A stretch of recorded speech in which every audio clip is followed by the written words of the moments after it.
and in Vietnam. The Vietnamese president was so impressed with our art and our skills that he requested instructors be sent from Korea to teach Tang Soo to civilians and military in Vietnam. These requests were satisfied, and after our tour, I returned to Korea and established the Korean Taekwondo Federation, the Korean Taekwondo Association, of which I was president. In 1962, however, in 1960, I was involved with a military coup d'etat that installed a new president to Korea, Mr. Park Han-chi. Unfortunately, shortly after this coup d'etat, Mr. Chi and I's relationship soured as we had different views for the future of Taekwondo. He and his associates tried to use it as a political tool and wanted to censor the spread of Taekwondo to omit certain countries. This was not my way. My dream was to spread Taekwondo as an art to all people, regardless of race, gender, nationality, or anything. So in 1962, I left Korea as the Korean ambassador to Malaysia and took this opportunity to introduce my art to the Malaysian people. I taught to Malaysian military and civilians there, and in 1965 returned to Korea to reclaim my title as president of the Korean Taekwondo Association. In 1966, I established the International Taekwondo Federation, and my dream of globalization of Taekwondo came true. At first, there were 9 countries enrolled in the ITF. These countries were Egypt, US, Turkey, Italy, Germany, Malaysia, Korea, Vietnam, and Singapore.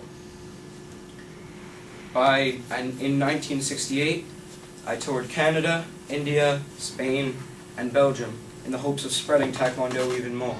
And by 1970, 30 countries, all of which I had visited myself, were enrolled in the ITF. In 1971, I could no longer stand being under the regime of the new president, Mr. He. And in 1972, I went into voluntary exile here to Ontario, Canada, where my former student, your master, has organized this wonderful school.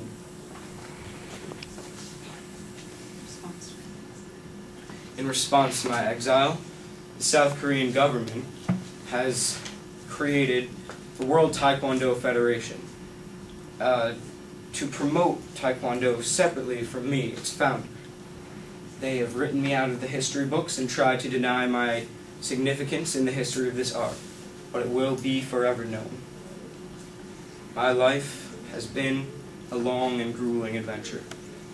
All is governed by the laws of yin and yang, dark and light, and happiness can often stem from catastrophic moments. My life has been a turbulent one, riddled with lonely fights and unfortunate adventure that few would envy.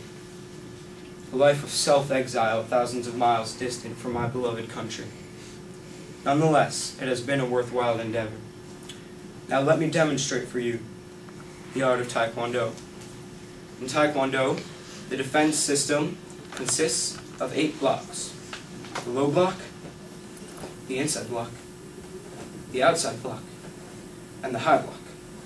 Together, the practice of this defense system would look like this.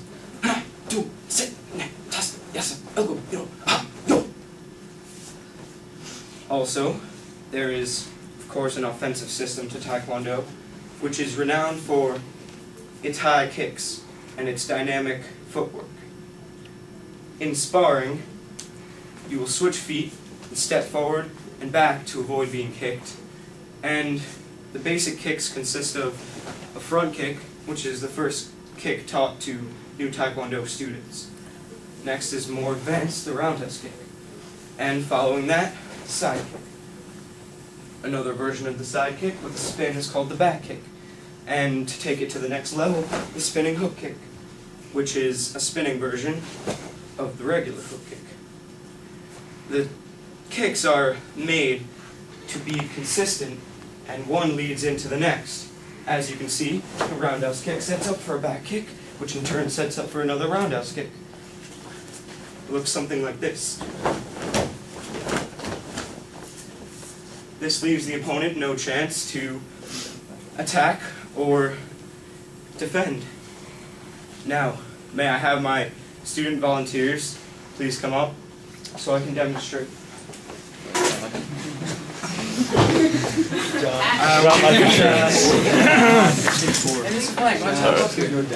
I'll pass. I'll stick with coffee. Yeah, we're good. Alright, Yoda. Alright. We better get this on film. I have a feeling we're going to have We're splinters. going to be jumping, spinning around. So, other way, other side. It's going to explode in my direction. That's perfect. Now, you're going to be my next one. Like a sequence. Over here. Get this on film. That's really awesome. You have a better angle than me. Hold it out, arm length, and hold it tight. Just striking this with a punch. Now, you kneel. I'm gonna move my angle. Hold forward at arm's length. Yeah, come. You want to be involved in the middle of this. And you, let me show you what it's going to do. I have a final word. You want to go that way? What? Go from that angle? Sure. I'm going to be Better angle. hold it out like this. Are we ready? And like, we want to keep your face. Attention! It's like what? Good idea. Be serious.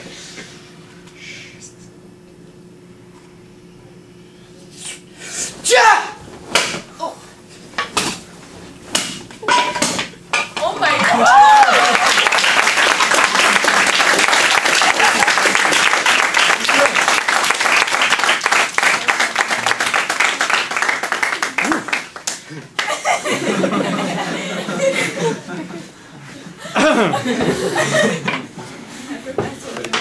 He'll be signing those pieces in the lobby.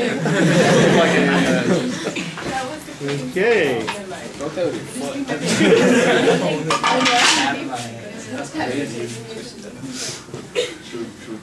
Question?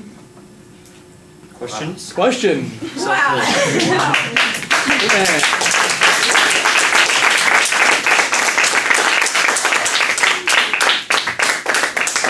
Go ahead. Question? Should we try that at home? No. You guys sit down. Okay. What do you think is influenced you the most? Well, my right-hand man in 1954, Mr. Nam, was a great influence to me.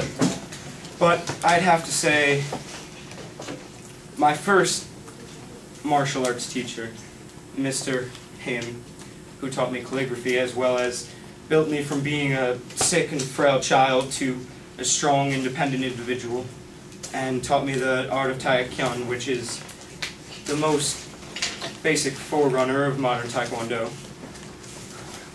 So what? So Taekwondo means Foot-hand art. foot-hand art, It's and so it's a combination of. the ancient Korean art of foot fighting, which is known for its dynamic kicks, and the art of Shotokan karate, which is known for striking.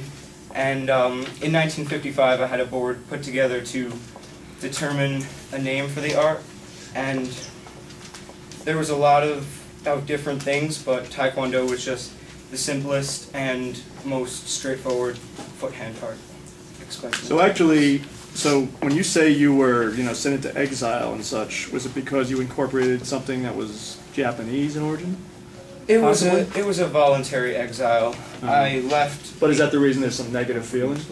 Yes, well, the South Korean government wanted to censor Taekwondo to omit countries like North Korea and Japan and China and communist-run countries, but I wanted to teach my art to everyone, and so I moved the International Taekwondo Federation headquarters here to Canada. Mm-hmm.